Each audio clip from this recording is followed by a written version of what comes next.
when you start getting older and you start getting some wrinkles and some things start sagging a little bit, then you have to think about how you're going to improve that.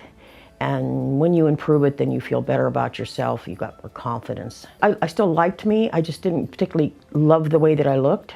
Unfortunately, in heredity, I had a double chin, large neck, I don't care what you want to call it. It wasn't, I didn't have the saggies that some people have, I just had a big neck. And I really wanted that to go away, and it's gone. And I'm very happy about that.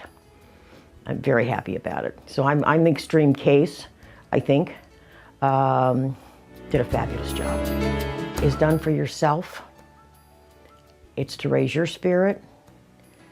And when you raise your own spirit, you raise the spirit of other people around you.